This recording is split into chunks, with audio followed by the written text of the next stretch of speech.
Good morning, fellow zombies. Are we alive yet? Are we awake yet? I sure as hell am not. Emotionally screwed up, sleep deprived. I am emotionally deprived and sleep screwed up. About normal. It's 1:34 in the morning West Coast time. It is June the 26th of 2024. You're zombie. Weaver, John C. Roseman, California. Roar. Yeah, that's me, alright. Ugly face.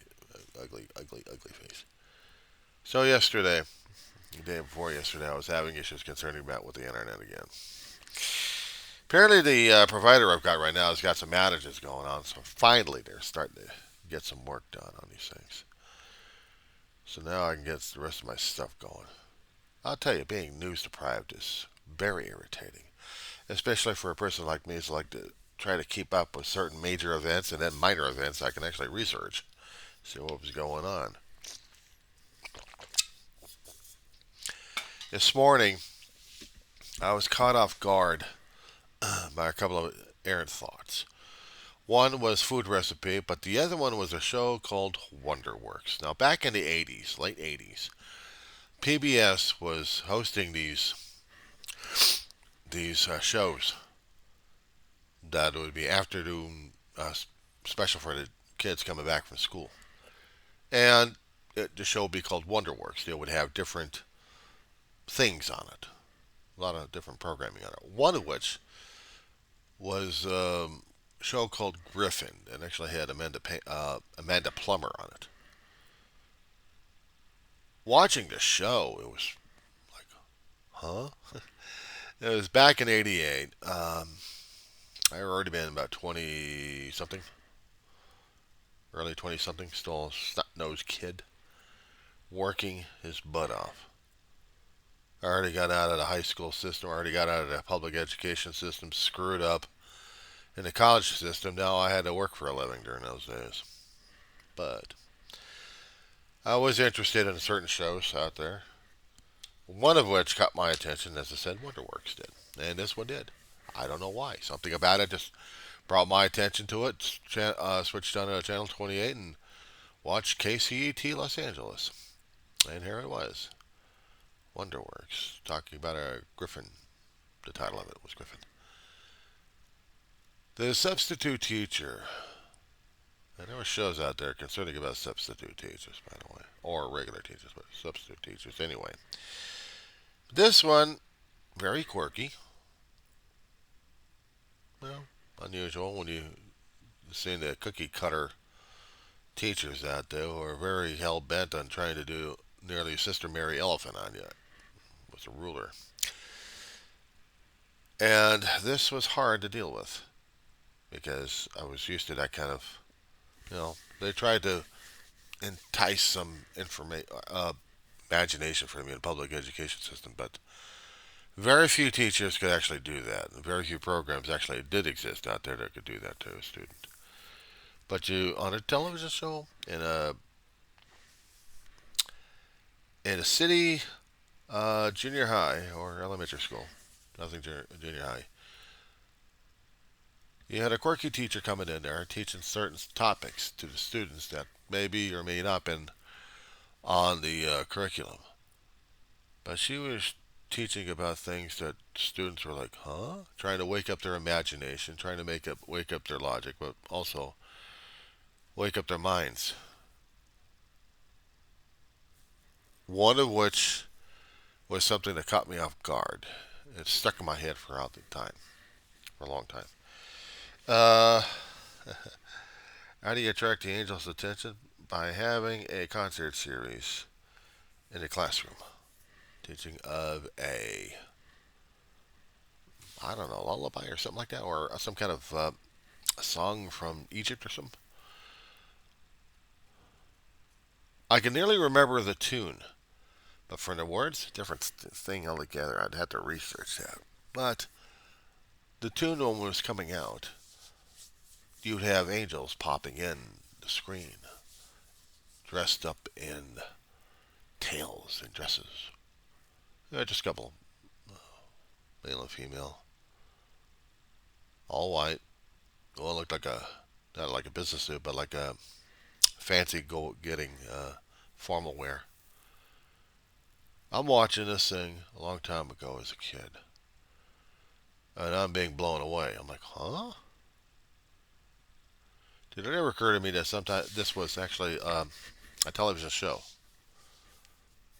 But just for a few seconds, you take away the barriers that you put up there and just kind of go with the flow.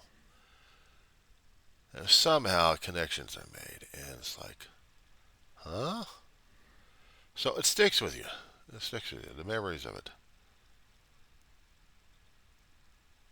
The show was pretty cute, pretty interesting. An angel comes in to teach these kids something about magic, about imagination, about life, about things to fight for one way or another. Without using violence, but challenging yourselves to do stuff that normally you wouldn't think about. There was a griffin painting put up on the wall of the school outside. And basically, when you have standard thought patterns concerning about what the teachers would think about and act and want everybody else to behave just like them, and sees this woman coming through and making disruptions. Oh my goodness, how dare she do that? But it stirred the kids up to put a griffin and a lot of good wall artistry on it.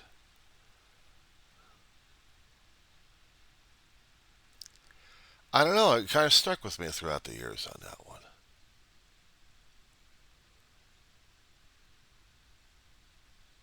I could probably ask the rhetorical questions, but I won't get an answer on this one from the universe.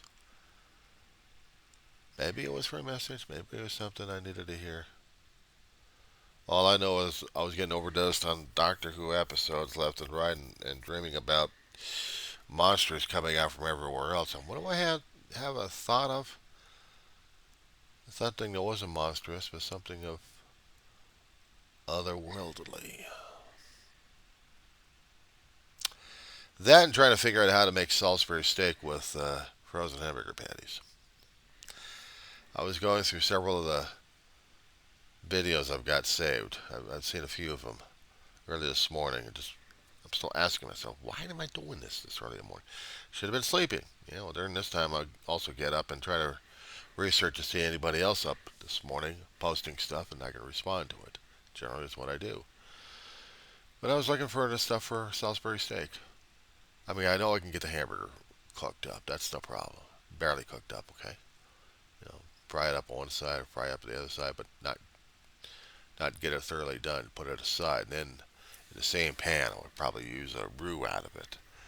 Throw some powder, actually throw some flour in it, a little bit more butter in the thing, get it going. A little bit of beef broth. How do I do beef broth? Well, I don't do beef broth. Except I get bouillon cubes, make a beef broth out of the thing, throw it in there, get a gravy going. I've got a can of mushrooms going on, so I can use that. I got fresh onions I could cut up and throw it in that. I do the saute first with the roux before I do all the liquid in there and just kind of boil it down to a bit of a thickening stuff. Put that aside, or actually keep it in the same pan with the gravy in there, and then put the hamburger in there, cover it up for about 10 minutes maybe, just to make sure I'm going to cover it and cook it thoroughly enough. I only got enough room for just maybe 2 or 3 patties. I mean, that would be enough for Salisbury steak. It'd beat the frozen stuff I've got in the freezer anyway. It always driving me crazy, so I was just trying to think of some things I can actually stretch food around here until the end of the month. But I'm okay. I'm okay. I hadn't done any creative cooking in a hell of a long while. I've noticed the rut I've got myself into these days, and I don't do enough cooking. I don't do enough creative cooking. Now, granted, it's going to get hot as hell, and sometimes I cook in the hot as hell kitchen. But I haven't done any serious cooking in a long while. I miss cooking things in an oven. I heard about a recipe called meatloaf.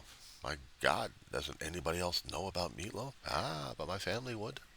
Long time ago, take the meat rolled hamburger, throw in the onions. You throw an onion powder in the thing. Maybe put a little ketchup in it, a little egg. I don't throw any flour in the damn thing, or I'll throw any breadcrumbs in the thing. No, we don't do that. No, but we had to form the thing with bacon and cover the let's see, it'll be shiny and glistening. Have about 350, I think. We'll cook it about an hour or two, just make sure the meat's thoroughly cooked enough. But wrapping around this thing, we'd wrap it with bacon and watch the thing go crispy on it. And then when we get it, we're eating something that actually I hadn't eaten in a hell of a long while. Oh yeah, I've had the food processed crap already for their versions of it. It just wasn't what I wanted or needed. It was just disgusting back then. These days, I'm trying to think of something to deal with the food I've got right now as it is. I want to try a couple of recipes this week and get those going. Okay, so besides talking about that thing, shall we get into miserable stuff? Yeah, let's gripe and grumble about that one, shall we?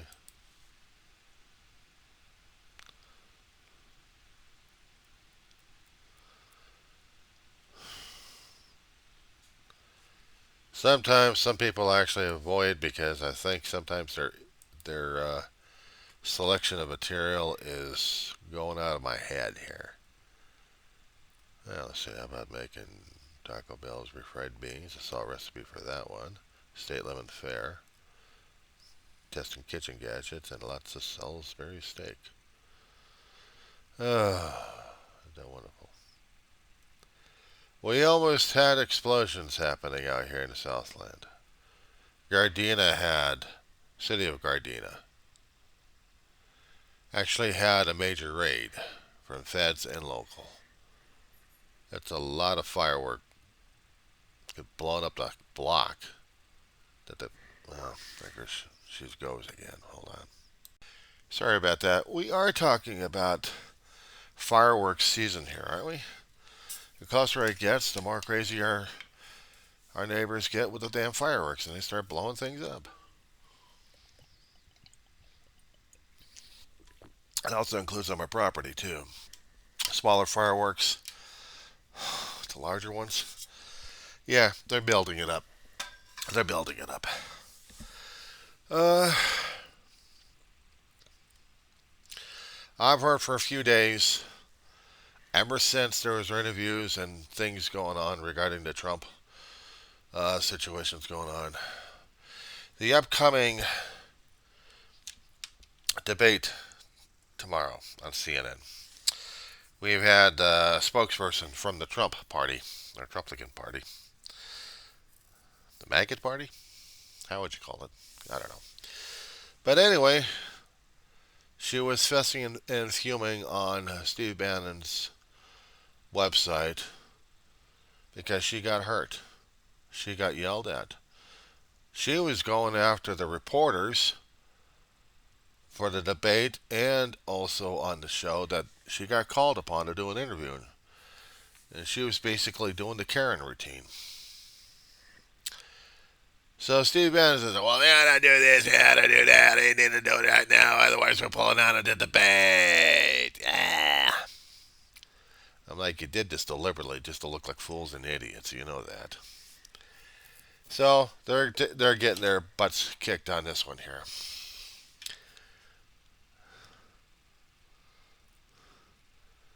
That's practically what other people are just talking about left and right. But there's another thing that got my attention on this one. That's really got me irked on this. We had protesting happening out in the synagogue a few days back. Palestinian protesters came over and stopped access to a synagogue, blocked it up, caused LAPD to come out. It turns out there was some researching about a couple of days later from former CNN now a contributor, but he was stating that there was some kind of real estate deal happening. There was a real estate deal for the Gaza Strip. We're taking away people's property out there, and we're doing the sale on U.S. territory. Now, some of the independents are picking up on this thing, but I don't know if CNN actually did follow through on this. But they did have it on posted on YouTube on this one. And basically, what was being said left and right on this thing is this was very uncalled for.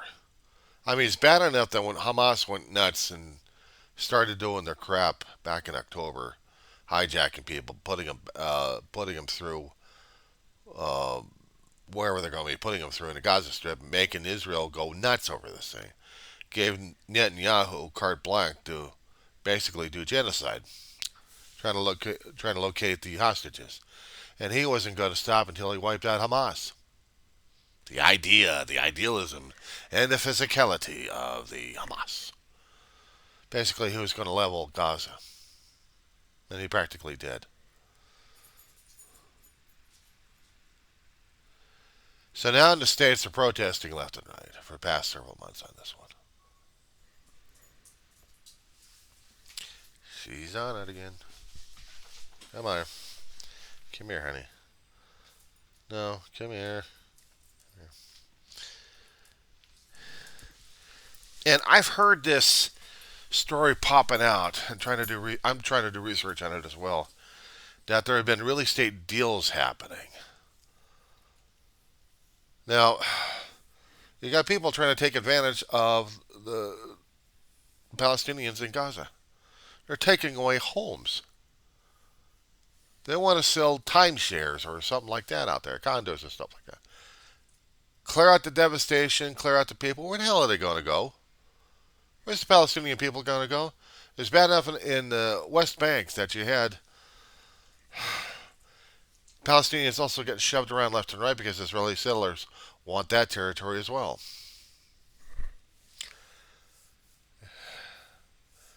What used to be a country called Palestine, now it's one screwed up country called Israel. I'm sorry, I don't support Israeli government right now trying to make a race of people be extinct.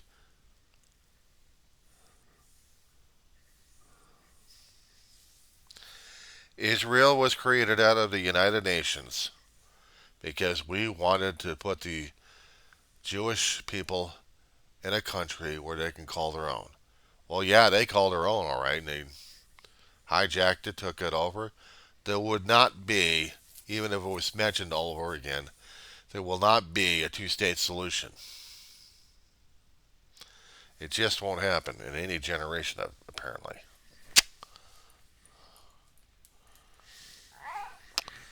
It's almost just bad enough if we actually had, and I'll use this one for an example here, is if we had a Native Americans at this point saying they've had enough with the American people and taking control for a lot of territory at this point.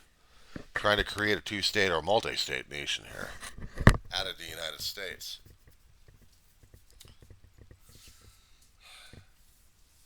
Now, I could probably make an argument about this one, about the Civil War situation. We did have several states wanted to get out of the Union. In order to do that, they were going to secede and break the laws. But we never did have any laws concerning about countries leaving the Union. We wanted laws having states going into the Union. We wanted the territories, expand the country. We wanted to expand industry. We wanted to expand period. But the ones who wanted just as it is with what they've got in slavery and doing whatever they got to do in their states, just loosely combined as a commonwealth.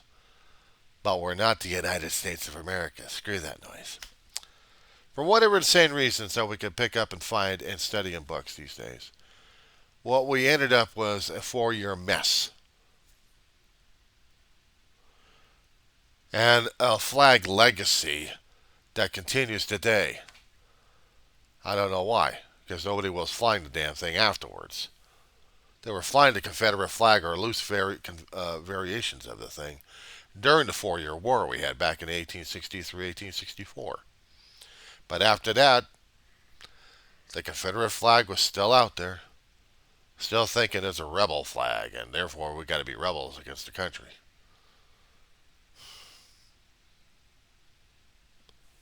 They didn't want the Northerners to take control of the Southerners.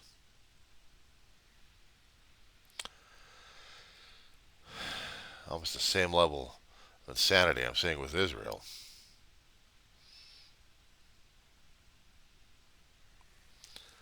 They had never learned to live to learn to be, the two-state solution. And at this rate, they never will. Israel is still considered an abhorrent abomination in certain countries and certain cultures. And they'll blame United Nations for this one.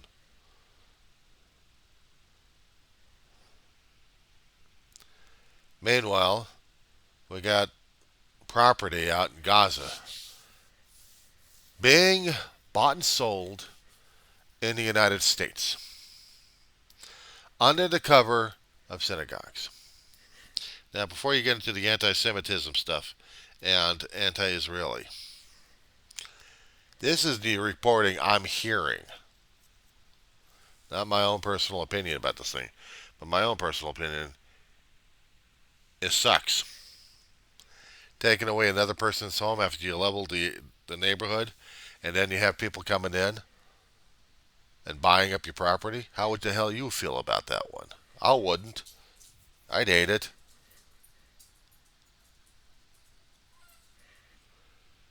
You are stressing too much. My dog is having conniption fits tonight. There are similarities we have here in the States. Now, we would have landlords that would have empty buildings, but then they would have people crashing and using their place without paying rent on them, without doing any rental agreements, no paperwork, just crash for a time, start taking care of the property as if it's their own. Change the locks, get utilities going. It's been happening. It's been happening. And there are laws, both state and local, that are still trying to deal with this situation. Well, worse off is when you actually have a vacation. I mean, you leave home to go to another place for a vacation, maybe a few weeks, come back, you can't get in there because you got a takeover going on. And the landlord can't do anything because there are certain laws in the state and local would take so much time in civil courts that the ones who are actually the real leases on the place will have to stay somewhere else. Or even better yet, is if you actually own the property, you go off for a vacation, you come back, and you already have somebody else living on your couch and not moving out. And it still becomes a civil matter. I've come across stories like that one from years on that. Sometimes it would just pop up every once in a while on different channels, left and right, on that one. But yeah, we're dealing with it. As if my little territory out here, the only things I'm worried about right now is whether or not we're actually going to get any fires happening because we have townfolk want to blow things up with fireworks, including neighbors who live on property and other people living off property who want to use our territory for launching points. A couple of days ago, I've already seen fire department coming over and checking out our areas, doing citations, and they came out heavy with a fire engine, ready to rock and roll. So this is what we're dealing with. I haven't kept track of anything else these days, but I'll let you know if we're going to. Meanwhile, let's just hope we can get through the rest of the week.